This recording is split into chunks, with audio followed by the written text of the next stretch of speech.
Hello, everyone, and welcome to the latest episode of the Movie Crusaders. My name's Sean Wasserkrug, and it is now time for the final massive review of the year. This is the last video of 2021 as I go over 5 more movies that I've really watched really as fast as I could here by the end of the year so I can get as many reviews out to you as I can. This is part 3. If you guys have checked out the first 2 of the massive review videos, basically, like I said in the previous videos, there's just too many movies that'll come out here in the last few weeks or even the last month for me to individually do a video for every single one.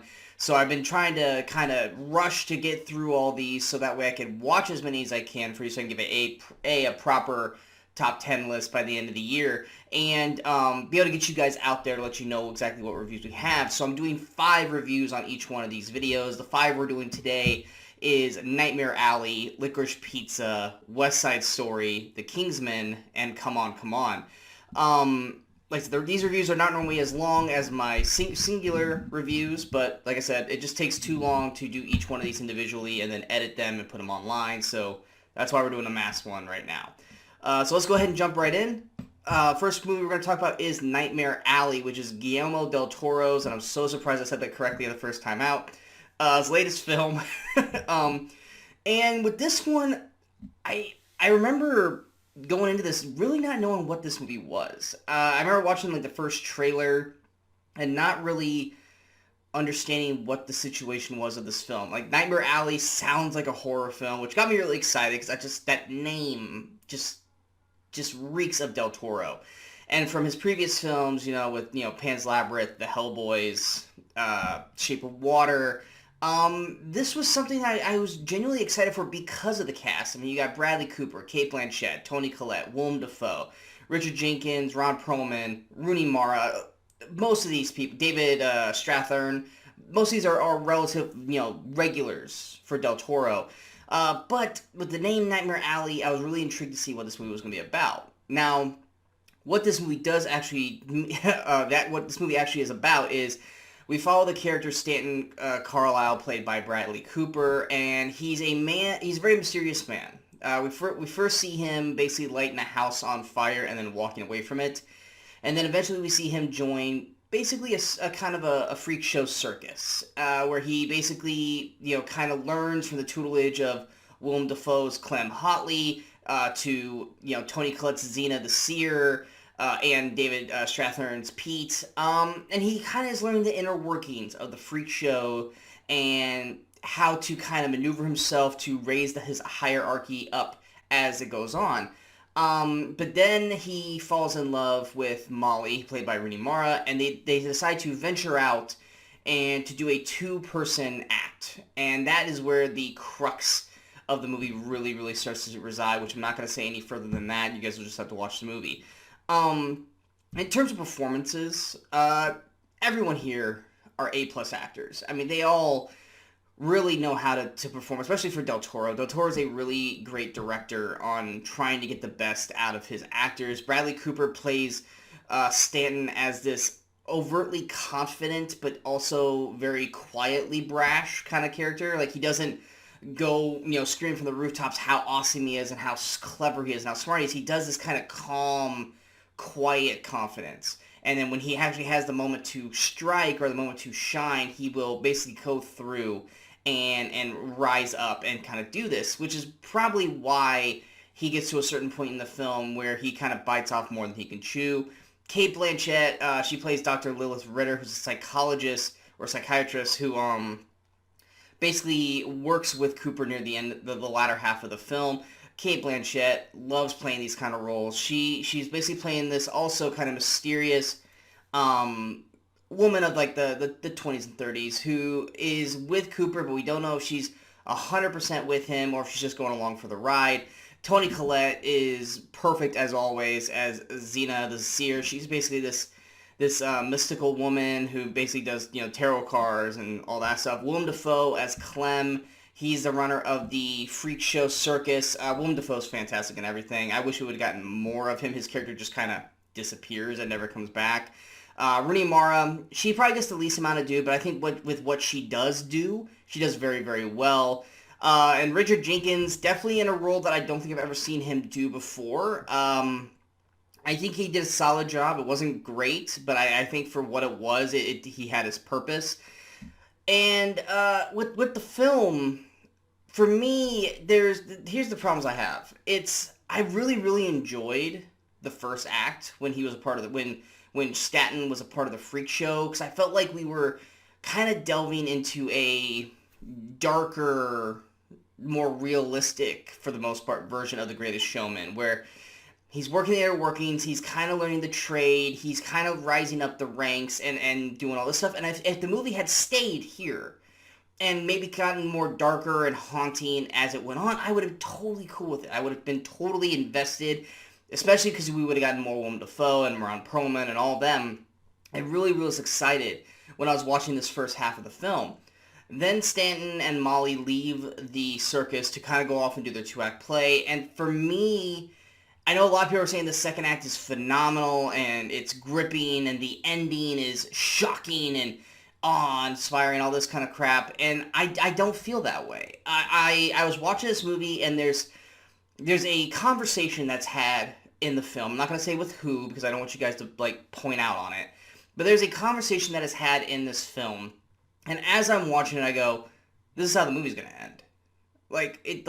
They are literally telegraphing you the end of the film. And that might just make me overly clever, because I know there's a lot of people who can pick up on these things. I was one of them in this.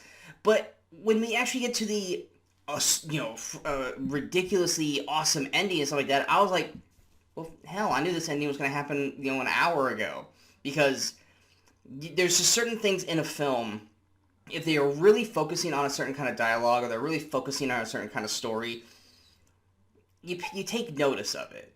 And then you basically bookmark in your head going, I'm pretty sure this is how this movie's going to end. And frankly, that's exactly how it ended. It's not a bad ending. I'm not knocking it, because the ending's not bad. But it was so telegraphed from an hour prior that it didn't have a shock value to me like a lot of people did. A lot of people were shocked by how the ending was. And I was just like, yeah, I kind of knew it. But the problem is with me is the second half, while it's shot beautifully, because Del Toro has a phenomenal eye of his directing eye, it just kind of felt almost like I've seen this film before. I know exactly what's going to happen. I know where we're going. I know this twist is going to happen, and this twist, and here, and I'm speaking very vaguely because I'm trying not to spoil certain things. But as I was watching it, I just got kind of bored with it. And because I felt like I've seen this movie 10 times before already. Done little bits of things differently here and there, obviously, but I knew the hills and valleys we were about to go through. I knew when something was going to happen. I knew when this thing was going to happen. And then we get to the inevitable ending, which they, to me, gave away an hour earlier. And for me, I feel like this film acted greatly, looks great, but the story just kind of left me wanting more, or wishing we would have gone back to the first act first/second act, when we were at the circus show, because that was intriguing, that was fun, and I was all about that. But then as soon as Cooper and Mara leave the freak show, to me the movie just kind of goes downhill from there. In terms of a Del Toro film, it's solid. I don't love it. I don't hate it by any means. It's a solid film. I don't think it deserves Best Picture nominations or anything like that. But if you're a fan of Del Toro, you guys are obviously going to check this movie out. It just didn't hook me after probably about halfway through the second act when they left the circus. After that, to me, the movie just kind of felt typical for me, and like I said, the ending just left a lot to be desired, because they telegraphed it from a mile away. So for me, I'm going to give Nightmare Alley a 60%. Moving on to the next film, this is one that everyone has been talking about. Everyone's been salivating at, saying the Best Picture nominee, and loving it, and all this kind of stuff, and that is Paul Thomas Anderson's Licorice Pizza. Paul Thomas Anderson, I like some of his films. Like, I think Boogie Nights is fantastic. Almost Famous is great as well. His other films, most of them I really just haven't watched, and it's not because I don't want to or like them or anything by that. It's just that they don't really reach out to me, and of course I said I said Almost Famous, and he did not do Almost Famous. So excuse me on that. He did not do Almost Famous, but Boogie Nights I liked. I have never seen There Will Be Blood or Inherent Vice or Phantom Thread or The Master. Honestly, I do want to check out There Will Be Blood, but I just never seen it. But I did like Boogie Nights. I thought Boogie Nights was great. But yeah, he's an acquired taste, and what I mean by acquired, it's not that he's a bad director. It's just sometimes his dialogue and sometimes his movies are just kind of there, and the story to me just isn't gripping enough. And that's some of the main things with this one is I watched the trailers for this film, and to me it was like, okay, you got this one character. Granted, I mean, he's, Philip Seymour Hoffman's son.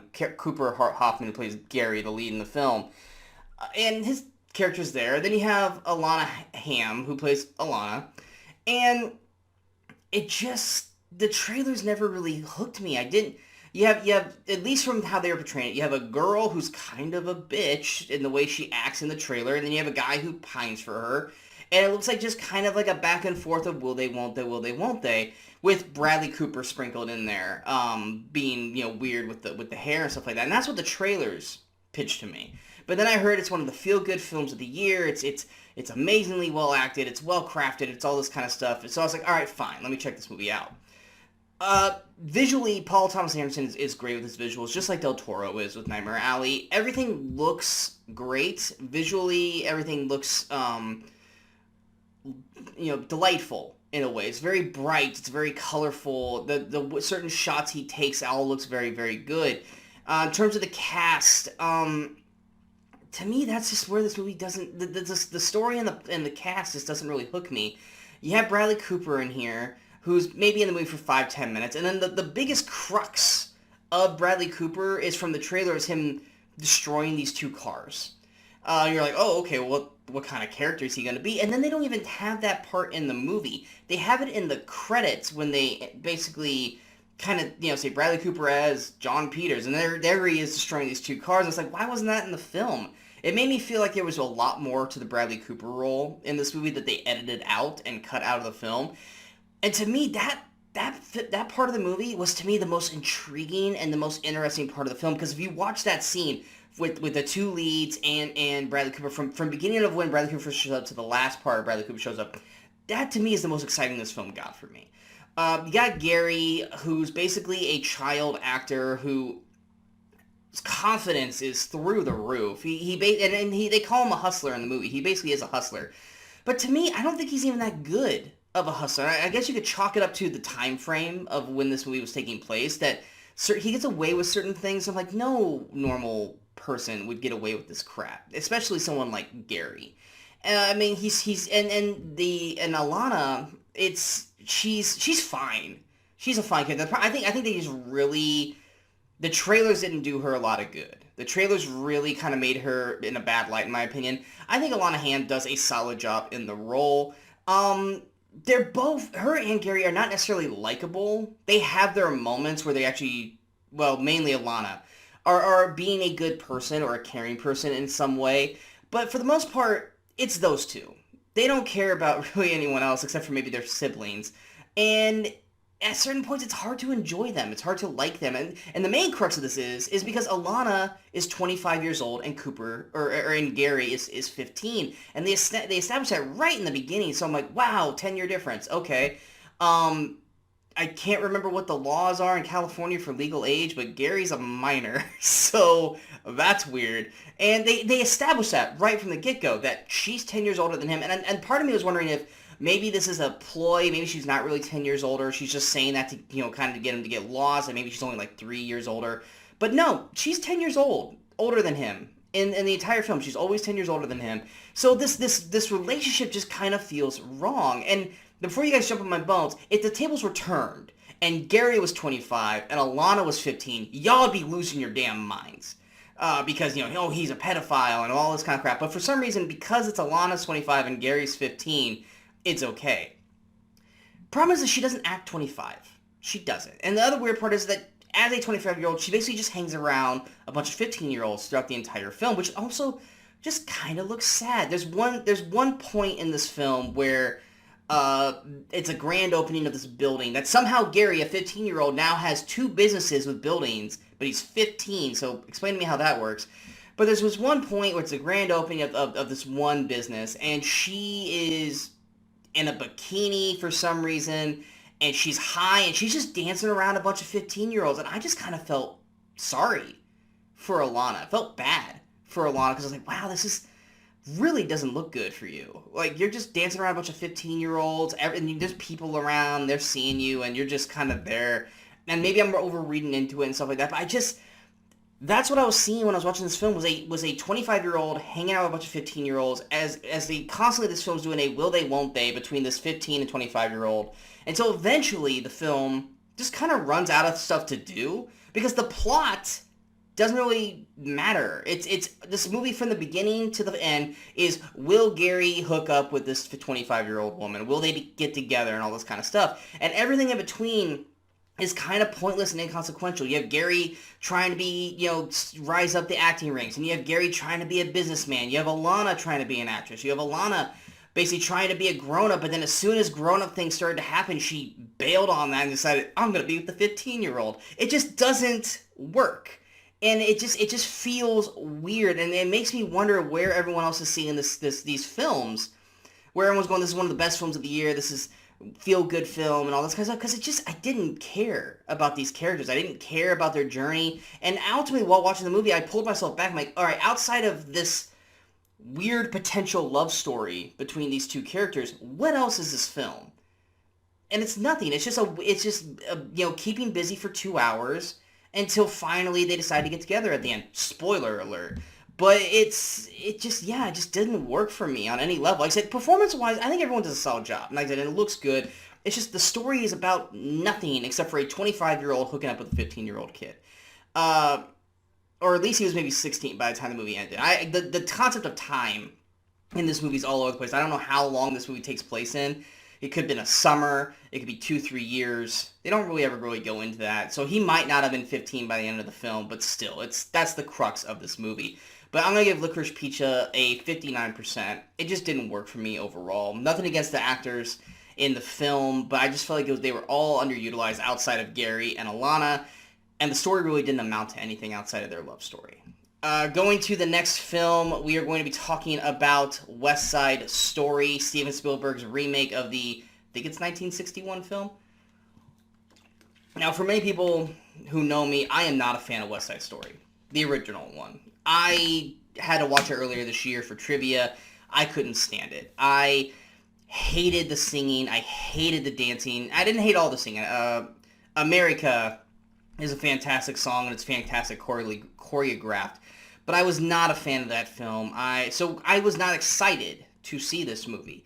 My Weekend Crusader co-host, Brian Michaels, this is one of his most anticipated films of the year. He loved it.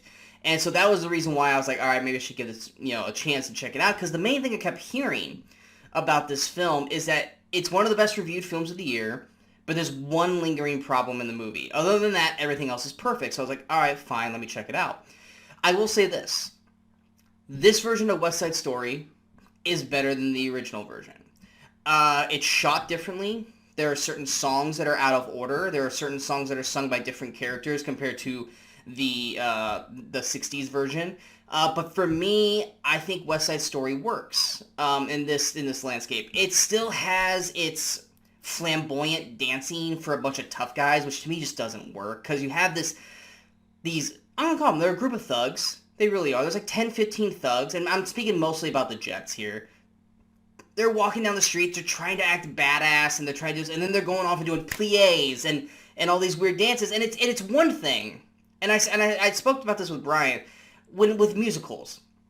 It's one thing if you're going to do this flamboyant dancing, but the whole world is fantastical, kind of like In the Heights, where everyone else is doing it as well. So it's like, that's the world. Same thing with like La La Land, where it's not just these 5 characters dancing and everyone else is kind of running their lives. It's everybody's dancing. But that's the problem with West Side Story. You've got these 10, 15 thugs trying to act badass, and then they're going and they're doing these pliés and all these flamboyant dancing skills that ballerinas do and very, very serious dancers do. But if you look past them and you look at the world around them, it's a lot of people just kind of going about their day or just looking at them like, what the fuck are you guys doing?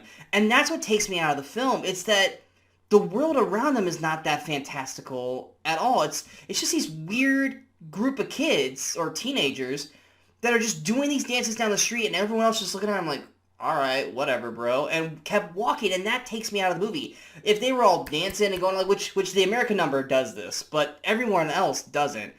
If they all just were a part of the world with them, then it would make more sense, and I would be more okay with it. But it just feels out of place in this film. But the cast, I will say some of the songs are that I heard from the original version to this version are definitely done way better. Cool Boy is probably one of my favorite numbers of this film, and it was probably to me one of my more ridiculous numbers of the original film. I loved the choreography of this one. Yes, they're doing the fantastical, dancing, but it's almost enough and done in a fight. Plus, it's done in a secluded area with not a bunch of people, so it felt very in that moment kind of thing. America I prefer the America version of how they shot the original one, but this one is done very, very well. It's very In the Heights, which I felt like that's what they're trying to go for in that. But it looks gorgeous. The colors in this film look great. I do think that Steven Spielberg got a little over the top with the lens flare. There was at one point I thought that Steven Spielberg was actually J.J. Abrams in disguise, because the lens flare gets a little bit ridiculous in this film, a little over the top, and also incredibly unnecessary and unneeded. In terms of the cast, to me, my standout was Ariana DeBose, who plays Anita. I was enthralled with her from the first moment she pops on screen to the last moment she's on screen. Her performance, to me, is hands down the best performance of the film, with Rachel Zegler as Maria being right behind her. Rachel as Maria does something that I'm blanking on the actress name from the previous film, is she showed so much more emotion, especially in the final scene, which anyone who knows West Side Story, you know the final scene I'm talking about. Rachel shows so much more raw passion and emotion in that final moment than I feel like the actress from the previous film did. Anita is played greatly in both films, so by Rita Moreno, who plays Valentina in this film. They're both done great, but I really, really loved the Anita in this film. I loved the way she danced. I loved her attitude, which Rita Moreno did that in the first film as well. She was my favorite part of the first one. David Alvarez as Bernardo, I think does a great job as well. The rest of Mike Fass's riff, he didn't really do a whole lot for me. I really could not stand Iris Minez as anybody's. I think that character is it didn't make a whole lot of sense in the original version, but to me this one stood out as way more annoying in this version. The rest of the Jets and the Sharks, they're all kind of there. I do say the Jets probably to me have a better focal point in this one than the original version, because I was able to pinpoint, oh, that's that one. Now, granted, I don't know their names, but to me, they stood out more. The Sharks, not so much. There's ones like, oh, there's the one that's kind of looks like he's in a sweater vest, and there's this one, and there's Chino, the boxer kid. The rest of the astounding cast, they're fine. They do their job. Corey Stoll as Lieutenant Schrank, and Brian Darcy James as Krumke. They all do solid. The music, I think, is done better. It's just the lingering thing. And this is what I heard in all the reviews, and even from Brian, is Ansel Elgort's Tony. I like Ansel Elgort. I think he was great in Baby Driver. Don't really watch him in anything else outside of Baby Driver. So when I saw him get in this film, I was like, all right, cool. Baby's in the movie. Here's my problem with Ansel Elgort. He sings great. It's not his voice. His voice is fine. Problem is that when he does sing, he's a blank slate. It feels like I'm watching 2019's The Lion King. There's just no emotion at all right here. It's just a blank slate. The voice is coming out. It's a beautiful voice. Even though he does get blown away by Maria, though. Maria's voice is way too powerful to be next to Tony. Honestly, Rachel Zegler's voice is way too powerful for anybody. Because anytime she sings with somebody, her voice just blows everyone else's away, which could come off annoying, but I was fine with it. But Ansel Elgort, when he's not singing, and he's just doing regular acting scenes, I think he actually does a fine job. Especially at the end of the film when a certain thing happens. That's where his most of his raw emotion comes through, and it really showed his performance as Tony in those final moments. But up to that point, whenever he sings, it just felt like a mannequin was singing. There was nothing there, which is weird because you're watching Maria and they're singing this love song together, and Maria's got emotion and showing the feelings through her voice, and then you look at Ansel Elgort and he's just blank slate. And I don't know if it's his eyes or what, but it's just like his eyes don't match what his voice is trying to say. And that kind of takes you out of the film. Nonetheless, though, West Side Story is, to me, a great improvement over the original. I think the differences that they do between the two, I think, works. I think the aspects, I think the dancing is not nearly as bad or as noticeable as the first one. I think the numbers, I think the story itself is done better this time out. Like I say, it looks great. Too much lens flare, though. And ultimately, unlike the original one, I actually enjoyed this one for the most part. So I'm actually going to give West Side Story an 85%. Going to my next film is going to be Matthew Vaughn's The Kingsman. Now, excuse me, anyone who knows me knows I love Kingsman, and I for the most part enjoyed Golden Circle, and I was super excited to see another Kingsman film from Matthew Vaughn. Instead, we're getting a prequel. I love Eggsy, I love Lancelot, I love Merlin, which we all know what happened with Merlin in the last film. I love those three characters. And I cannot wait to see a Kingsman 3 at some point with at least, Egerton and Colin Firth back in the roles. The prequel, I was for it because it was at least another Kingsman film. But this movie was supposed to come out over 2 years ago. And we're just now seeing it. I mean, you got Ralph Fiennes, you got Gemma Arterton, you got Rhys Ifans, you got Harrison Dickinson, you got Djimon Hounsou. I mean, there's actually a pretty solid cast here. Here's the problem with Kingsman.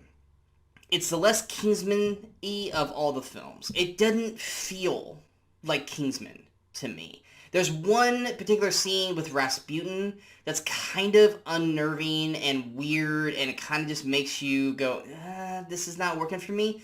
But in hindsight, it's the most Kingsman-like of this film, because the rest of this film is kind of a boring slog. It just kind of feels like every other World War I film where people who are, trying to be spies, it just doesn't have the color or the fun or the cool visuals that the other two Kingsmen had. Not to say there's not some cool fight scenes in this. There are definitely some decent fight scenes, but here's the problem. You have decent fight scenes with Ralph Fiennes, who's an older gentleman. He does a good job. I'm not knocking Ralph Fiennes' performance and Hounsou. They have good fights. But they're not young enough to do what Taron Egerton and, hell, even Colin Firth can do in some of these movies. And it shows. The action is decent, but it's not Kingsman level good. It's not funny. It's not enjoyable to have fun with, like the other Kingsman films. It's just kind of a movie. The younger character of the film, Harrison Dickinson, who plays Conrad, who's Ralph Fiennes' son in the film, his character's bland as shit. His character's not enjoyable. His character's kind of annoying and whiny. And the journey that they send his character on, that when we get to the inevitable end, you're like, that's it? Like, you spent so much time with this character for that to be the end point for that character. It just kind of felt like a waste of time. Djimon Hounsou is great as Shola. Gemma Arterton is great as Polly. I have nothing negative to say about them. But the rest of this film just kind of is dull, bland, and not enjoyable. I watched it all the way through, and I was just waiting for it to get fun, waiting for it to get exciting. You do have those little moments here and there, but nothing to the likes of what the Kingsman 1 or even Golden Circle got to. Also, the villain in this film, they kept trying to do this like as a Captain Claw, Professor Claw from like Inspector Gadget, where you can only see the back of his head and you don't know who he is, and and he's over the top acting, but you don't see who the person is. And then when you finally reveal who the villain is, you're like, really? Like, okay. Like, I don't care. What's the point? Like, that's the big reveal. Like, you didn't have to hide him for, 4/5 of the film and then reveal him, because at the very end, by the time you revealed him, I didn't give a shit. So that whole reveal was a waste. Also, can someone please get Aaron Taylor Johnson an actual role now? Aaron Taylor, I saw his name in the credits, and I got excited because I thought he was going to be one of the Kingsmen, and he was going to be a lot in this film, and he was going to get some action stuff to do, and he's literally in the movie for 5 minutes. I feel like this guy has not done anything since Quicksilver and Godzilla. Someone needs to give Kick-Ass something to do again, because it's really sad that Kick-Ass is not being utilized anymore.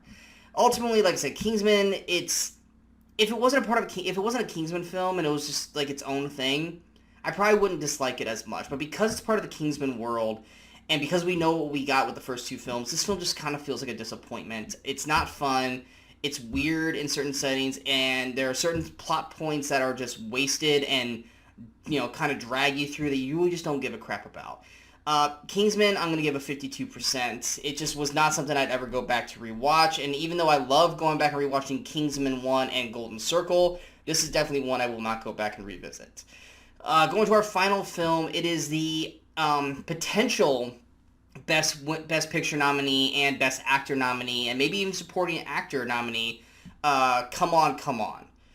Come On, Come On is starring Joaquin Phoenix, who is still riding a high off of his last Oscar win as the Joker. And this movie basically is, I would say definitely it's a quieter film in a way. It's not something like your West Side Stories, your Kingsman, where it's flashy and action sequences and everything like. This is a calm, quiet, pretty much a character study between the 2 main characters, 3 actually main characters of this film. You follow Joaquin Phoenix, who's Johnny in this film, and basically he is asked to take over and watch his sister's son while she's having to deal with personal matters elsewhere. So this film is basically the journey of Johnny and his nephew, James, played by Woody Norman, and them just kind of learning to get to know one another and understand each other and all this kind of stuff.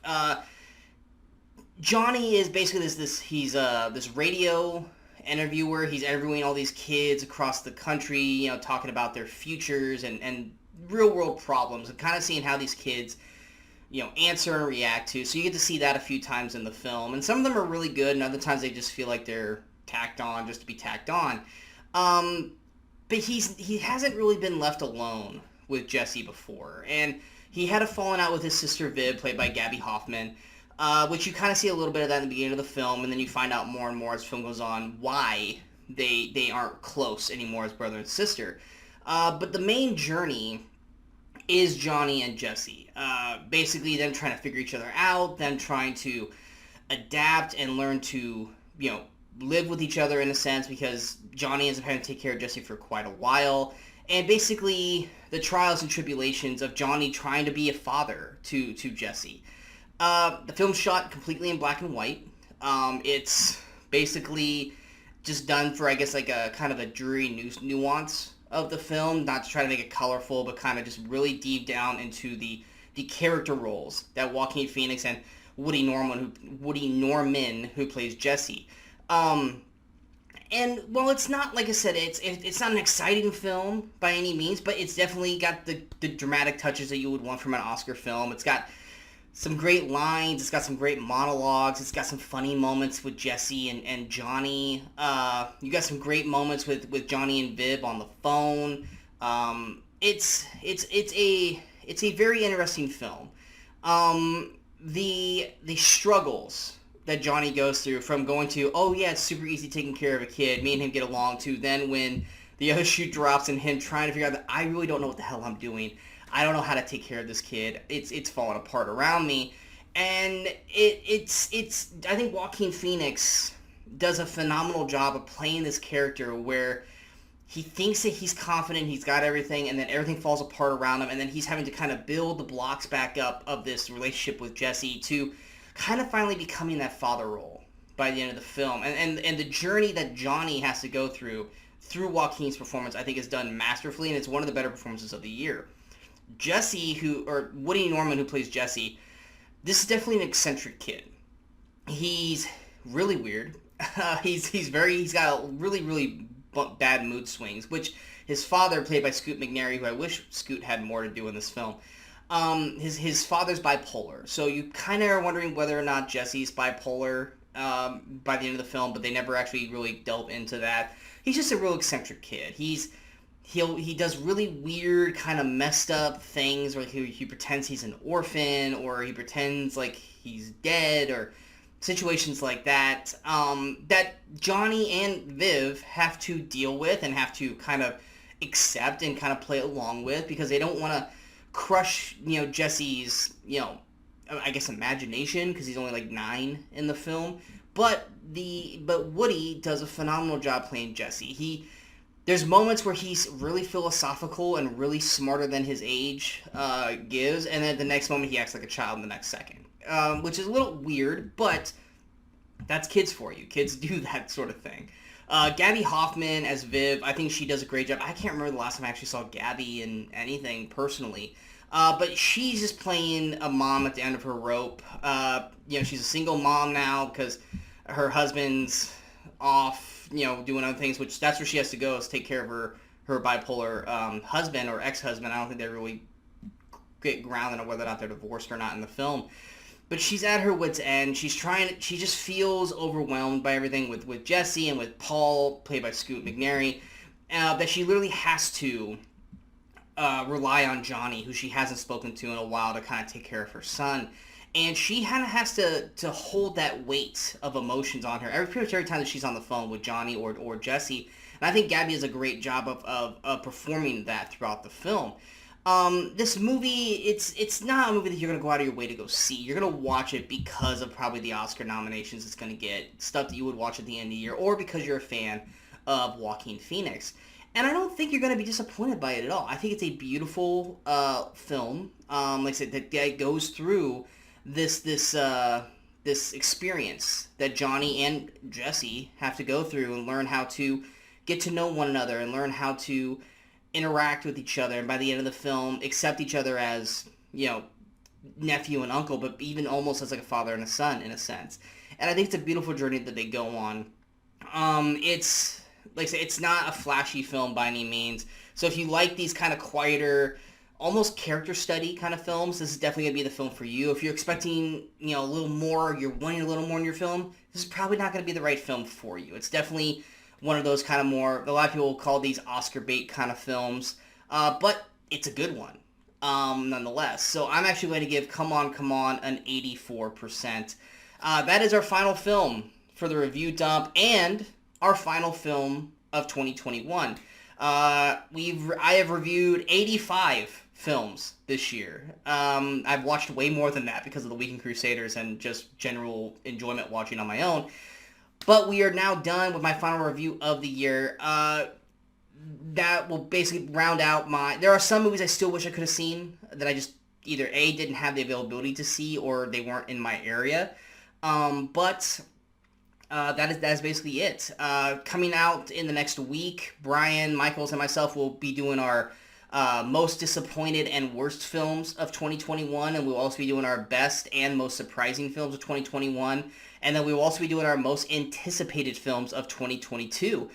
Fans of our Weekend Crusaders show, we just did the last episode and the final episode, which was our end of the year episode of Weekend Crusaders, so you can check out those videos as well.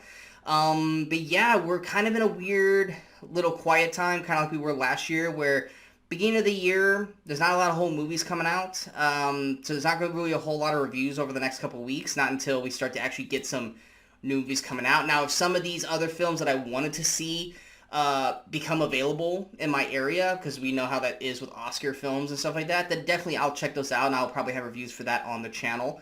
But yeah, for now, it's kind of be a little quiet on the channel after this week's videos until we get some new stuff out. Brian and Michaels and myself, we do have some stuff we are working on, but we probably won't unveil that stuff until around February. But yeah, I hope you guys have enjoyed this past year of the Weekend Crusaders. I hope you guys still keep watching. And yeah, till next time, in case I don't see you, good morning, good afternoon, and good night, Movie Crusaders, and have a happy new year.